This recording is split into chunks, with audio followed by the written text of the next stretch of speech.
আমরা আমাদের গুল্লির সামনে দাঁড়াইছি, প্রতিদিন আমরা গুল্লির সামনে দাঁড়াইছি। শেখ হাসিনার গুল্লি আমাদেরকে শহীদ করে নাই, আমাদেরকে রেখে গেছে, আমাদেরকে আল্লাহ বাঁচাইছে। তার মানে এই না রে ভাই যে আমি স্বাধীন দেশে মার খাবো, তার মানে এই না। এখন পর্যন্ত সেনাবাহিনীর মধ্যে, এখন পর্যন্ত সেনাবাহিনী গোয়েন্দা বিভাগের মধ্যে ভাই শয়ে শয়ে আওয়ামী লীগের টিমের লোকেরা রয়ে গেছে ভাই। আমরা ওদেরকে চাইলেও কিচ্ছু করতে পারবো না। আমার বলতেছে যে তুই এ দেশ ছেড়ে চলে যা, আমার এটা বলতেছে ভাই। আমার কুকুরের মতো পিটাইছে ভাই, কুকুরের মতো পিটাইছে।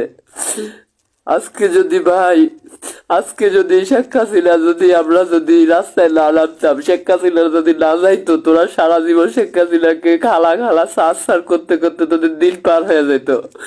এই স্বাধীনতা তোরা আমাদের জন্য পাইছিস, আর তোরা আমাদেরকেই পিটাস। সি সি সি। আর মানুষ কেমনে ভাই এত জানোয়ার হয় রে ভাই? ভাই বিশ্বাস করবি না ভাই, আওয়ামী লীগের যারা নেতা বা যারা আওয়ামী লীগ করে তাদের মধ্যে থেকে কত আন্দোলনে আমাকে উঠাই নিয়েছিল। ওরাও এতটা জানোয়ার ছিল না ভাই। ওরাও 2-1 ঘন্টা পিটাইয়া সুন্দর মতো পিটাইয়া চাইনা দিছে, 500 টাকা ভাড়া দিয়ে দিছে ভাই। আর তোরা হচ্ছে কুকুরের মতো আমার পিটাইছস। পিটানোর পরে বলতেছ আচ্ছা তুই সমন্বয়ক হবে, তুই যদি এই কথা যাইয়া যদি প্লাস করিস তোকে শেষ করে দিব, এইভাবে বলতেছে। আর তোদের একটা একটা করে ধরবো ভাই। আমি বুঝে গেছি ভাই, এই দেশে আর কিছু হবে না ভাই। এই দেশে আমরা শেখ হাসিনারে সরাইতে পারছি ঠিকই, কিন্তু এদেরকে আমরা সরাইতে পারবো না ভাই। এরা এখনো টিমের হয়ে গেছে ভাই।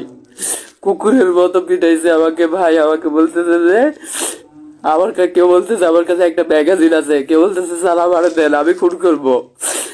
এরপরে কেউ বলতেছে স্যার আমাকে দেন আমি আরো 1 ঘন্টা পিটাই। মানে ভাই ভাষায় প্রকাশ করার মতো না, এটা ভাষায় প্রকাশ করার মতো ছিল না রে ভাই। এই হলো অবস্থা। কুকুরের মতো পিটানোর পরে যখন দেখছে আমার শরীর আর রেসপন্স করতে দেয় না, তখন আমাকে তেজগাঁও থানাতে নিয়ে গেছে। তেজগাঁও থানাতে তাও ওখানকার সেনাবাহিনীর মধ্যে একজন লোক ছিল খুবই ভালো, নর্মাল সৈনিক টাইপের। সে তার অনেক রিকোয়েস্টের পরে বলছে যে, আমাকে বলছে যে তুই শিউর দে যে তুই এই দেশ ছেড়ে চলে যাবি, সমন্বয় খান এগুলো সব বাদ দে, এগুলো কেউ টিকতে পারবে না, তুই এই দেশ ছেড়ে চলে যা, তুই অলরেডি আমাদের পোকাসে পড়ে গেছিস, তোর আমরা শেষ করে দিব। এরপরে একজনে অনেক রিকোয়েস্ট করার পরে ওরা আমাকে দেখলো যে যখনই প্রথম আলোর সামনে হাঙ্গামা হচ্ছে, তখন আমাকে একটা গাড়ি করে প্রথম আলোর থেকে গ্রাউন্ড ফ্লোর থেকে বের করে নিয়ে এসে সোজা তেজগাঁও থানাতে এনে আমাকে এখানে দিয়ে গেছে। এরপরে তেজগাঁও থানার যে পুলিশ অফিসার ছিল, ওই পুলিশ অফিসার আমাকে অনেক ভালো রেসপন্স নিয়ে আমাকে বুস লেখা রেখে ওই পুলিশ অফিসার আমাকে ছেড়ে দিল। আমি কোন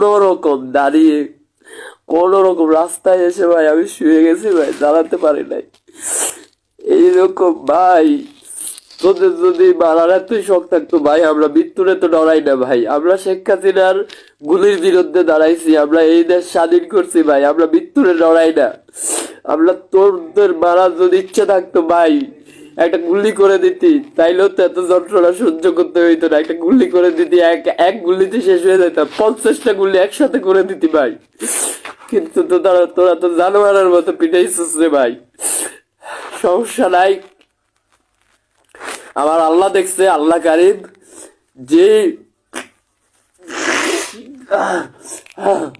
আমার উপরে জুলুম হয়েছে না, এই প্রথম আলো আর ডেইলি স্টার এই বাংলাদেশে সার্ভাইভ করতে পারবে না। আর যদি সার্ভাইভ করে তাহলে প্রিয় সরকার আপনি শুনে রাখেন, আমাদের রক্তের বিনিময়ে আপনাকে বসাইছি। আমার ফেসবুক অ্যাকাউন্টে ঢুকে আমার অ্যাক্টিভিটি চেক করবে। শেষ 2016 থেকে শেখ হাসিনার বিরুদ্ধে শুরু করেছিলাম, অন্যায়ের বিরুদ্ধে কথা বলা শুরু করেছিলাম। সে 2016 থেকে শুরু করেছিলাম, আন্দোলনে অংশ করছি, গণভবন গেরামতে সামনে ছিলাম। এইরকম প্রতিটা মহত্ব গুল্লির সামনে আমরা দাঁড়াইছি, গুল্লির সামনে দাঁড়িয়ে রক্ত দিয়ে আপনাদেরকে বসাইছি। আপনি লিখে রাখেন, যদি প্রথম আলো, যদি ডেইলি স্টার টিকে থাকে আপনি ব্যর্থ হবেন। আর আপনি যদি ব্যর্থ হন, কল্লাটা আজকে তো আমাকে মেরেই ফেলতো। আর আমি পাবলিশ করতেছি না, হয়তো আজকে রাতে হয়তো আমি এমনিই মরে যাব। ওরা আমার উপরে খুব অত্যাচার করছে, আজকে রাতে হয়তো আমি এমনিই মরে যাব। আর যদি না মরে তাহলে আগামীকালকে ওরা আমার আর বাঁচতে দিবে না, ওরা আমাকে শেষ করে দিবে। আমি আমার মোবাইল ফ্লাইট মোড দিয়ে রাখছি, আমি আমার অন্য ফ্রেন্ডের মোবাইল ইউজ করতেছি, ব্যাস ওরা আমাকে এই ভিডিওটা শেয়ার করে আমি আমার মোবাইল ফ্লাইট মোড মেরে দিব। তো ওরা আমাকে বাঁচতে দিবে না, এই ভিডিওটা দেখার পরে ওরা আমাকে বাঁচতে দিবে না। আবার যারা ভাইরা, নাহিদ ভাই, আসিফ ভাই, বিশ্বাস করেন ভাই, আজকে আমাকে ধরছে ভাই, কালকে আপনাদেরকে ধরবে। কুকুরের, আপনারা যেরকম নাহিদ ভাই কুকুরের মতো পিটাইছে না, আমারও ভাই কুকুরের মতো পিটাইছে ভাই। জানেন তো ভাই আওয়ামী লীগের লোকগুলো কতটা জানোয়ার হয়, বিশ্বাসই করতে পারবেন না ভাই। কুকুরের মতো পিটাইছে। যদি 50টা রাউন্ড আমার বুকে গুলি চালাই দিত একসাথে, সাথে সাথে আমাকে মেরে দিত, তাইলে ভাই এত দুঃখ থাকতো না ভাই। এরপরে পরাধীন দেশে যদি শেখ হাসিনার হাতে মরে যাইতাম ভাই, তাহলেও এত দুঃখ থাকতো না ভাই। কিন্তু ভাই আজকে স্বাধীন দেশের ন্যায়সঙ্গত কথা বলতে গিয়ে আমাদেরকে পিটানো খাইতে হইতেছে ভাই, কুকুরের মতো পিটাচ্ছে আমাদেরকে। আপনি বলেন ভাই, ডেইলি স্টার, প্রথম আলো যদি থাকে, এই সরকার কি কখনো সফল হতে পারবে? ইম্পসিবল।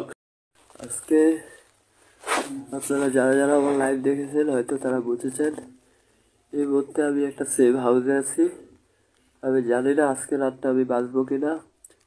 যদি বেঁচে থাকি তাহলে অবশ্যই আপনারা দেখবেন আমার শরীরের কন্ডিশন খুবই খারাপ। আর হচ্ছে ওখানে প্রথম আলোতে যখন আমি বক্তৃতা শেষ করলাম, বক্তৃতা দেওয়ার পরে হচ্ছে আমি ঢাকা বিশ্ববিদ্যালয়ের দিকে যাচ্ছিলাম। অলরেডি মেট্রোতে আমি চলে আসছিলাম। মেট্রোতে আসার পরে হচ্ছে ওখানে 10 জন সেনাবাহিনীর লোক এবং গোয়েন্দা সংস্থার লোক এসে 10 জন আমাকে উঠাইনি, আমাকে বলতেছে যে আমাদের সাথে চলেন। এরপর আমাকে নিয়ে গেল, অনেক তর্ক বিতর্ক করার পরে ওরা আমাকে নিয়ে গেল। যখনই আমি বের হচ্ছিলাম ঠিক তখনই হচ্ছে আমি আমার সমন্বয়ক রিপাত রশিদকে একটা ভয়েস দিলাম যে আমাকে হচ্ছে প্রথম আলোতে আমি আসছিলাম, এখানে হচ্ছে প্রথম আলোর বিরুদ্ধে লেকচার দেওয়ার কারণে আমাকে হচ্ছে গোয়েন্দার লোক এবং সেনাবাহিনীর লোকেরা উঠাই নিয়ে যাচ্ছে।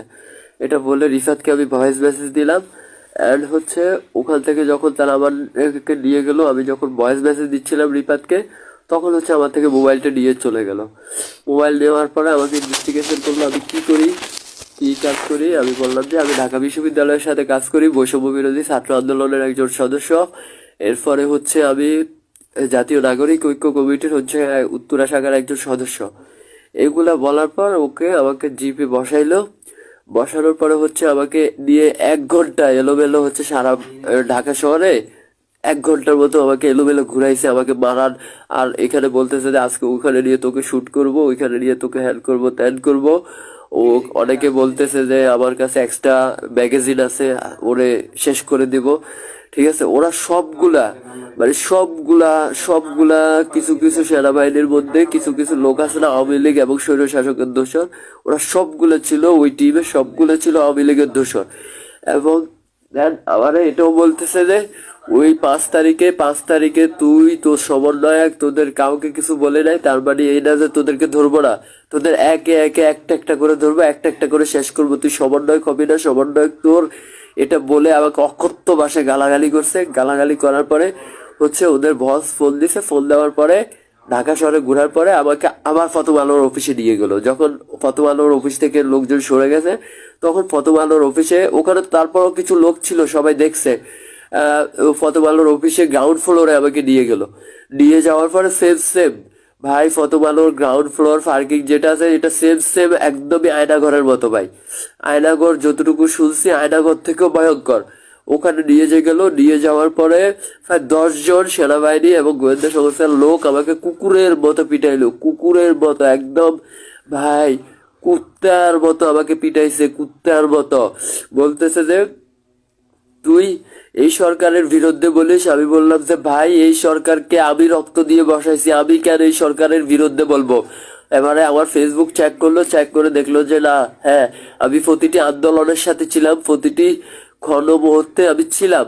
এরপরে হচ্ছে আমাকে বলতেছে তাইলে তুই ঠিক আছে আন্দোলন করছিস, এখানে কেন আসছিস? আমি বলছি যে আমি বৈষম্য বিরোধী ছাত্র আন্দোলনের সাথে যুক্ত, যার কারণে হচ্ছে বিভিন্ন ন্যায়সঙ্গত যৌক্তিক দাবির সাথে আমি একমত পোষণ করার জন্য আসছি, এখানেও আমি একমত পোষণ করার জন্য আসছি। আমাকে একদম কুকুরের মতো পিটাইছে ভাই। আমার শরীর, হয়তো আপনি আমার কথা শুনে আপনারা আমার কথা বুঝবেন না, আমার শরীর খুবই খারাপ কন্ডিশন করে ফেলছে। আমি হয়তো বা আজকে রাতটাই বাঁচবো, কিন্তু আমার দুঃখ শুধু এইটা, পরাধীন দেশে আমাকে মনে করেন আন্দোলনের সময় আওয়ামী লীগের লোকেরা আমাকে নিয়ে গেল, বসুন্ধরাতে নিয়ে গিয়ে আমাকে 3 জন একসাথে মনে করেন জানোয়ারের মতো পিটাইছে। পিটাই এরপরে মনে করেন আমাকে 500 টাকা হাতে ধরাই দিয়ে আমাকে যান ভিক্ষা দিয়ে আমাকে ছেড়ে দিছে। এরপরে আজকে ভাই এত কিছু এরপরেও আমি আন্দোলন থামাই নাই, এরপরও আন্দোলন অংশগ্রহণ করেছিলাম। এরপরে 5 তারিখ গণভবন ঘেরাওতে একদম সামনের কাতারে ছিলাম আমি। ওই গণভবন ঘেরাও করে শেখ হাসিনা পালানোর পরে এরপরেও আমি ক্ষান্ত হই নাই। আমি দুদকের বিরুদ্ধে অ্যাকশন নিছি, রাজুকের বিরুদ্ধে অ্যাকশন নিছি, বিভিন্ন দুর্নীতির বিরুদ্ধে অ্যাকশন নিছি। এরপরে হচ্ছে গত এরপরে আমাকে প্রথম আলোর অফিসের নিচে গ্রাউন্ড ফ্লোরে ওখানে প্রায় 2টা ক্যামেরা আছে, সিসি ক্যামেরা আছে। আমি জানি ওরা ক্যামেরার রিলস গুলা সরাই ফেলবে, কিন্তু ওখানে 2টা ক্যামেরা আছে। আমাকে যখন ওরা কুত্তার মতো পিটাচ্ছিল তখন হচ্ছে প্রায় 500-600 লোক হচ্ছে প্রথম আলোর অফিসের সামনে জেনে গেছে যে আমাকে ভিতরে পিটাচ্ছে। ওরা হচ্ছে 500-600 লোক একদম অফিসের সামনে এসে ভাঙচুর লাগানোর পরে হচ্ছে এরপরে আমিও প্রায় 4-5 বার করে অজ্ঞান হয়েছি। যখনই অজ্ঞান হই তখনই আমাকে পানি দিয়ে আমাকে উঠায় আবার পিটায় আমাকে। এরপরে এইভাবে কয়েকবার করে পিটানোর পরে যখন দেখলো যে আমার শরীরের কন্ডিশন খুবই খারাপ, আমি আর রেসপন্স করতেছি না, তখন আমাকে হচ্ছে একটা গাড়িতে করে নিয়ে আসলো। নিয়ে এসে আমাকে তেজগাঁও থানাতে ছেড়ে দিয়ে গেল। তেজগাঁও থানাতে ছাড়ার পরে ওখানকার পুলিশ অফিসাররা অনেক হেল্পফুল ছিল। ওরা হচ্ছে আমাকে মুসলেখা রেখে আমাকে ছেড়ে দিছে। এরপরে ছেড়ে দেওয়ার পরে আমি কোনো রকম জানটা বাঁচিয়ে একটা সিএনজি নিয়ে আমি একটা সেভ হাউসে আসছি। এখন এই সেভ হাউস থেকে এই ভিডিওটা শেয়ার করছি। ওরা আমাকে বলছে তোর সাথে যা ঘটছে তুই যদি এগুলা শেয়ার করস তাহলে হচ্ছে তোকে শেষ করে ফেলবো। তোদেরকে আমরা 5 তারিখে কিছু বলে নাই, তার মানে এই না যে তোদেরকে আমরা ধরবো না, তোদেরকে এক এক করে ধরবো। তুই সমন্বয়ক হবি না, তোর সমন্বয়কের সবগুলারে এক এক করে ধরবো। ভাই আমি বিশ্বাস কর ভাই, আমি মিথ্যা বলতেছি না ভাই। এই জুলাই আন্দোলনে কষ্ট কি রে ভাই, যারা রাস্তাতে আমরা ছিলাম সবাই জানে ভাই। এই সরকার শেখ হাসিনাকে সরানোর জন্য আমরা কত কষ্ট করছি।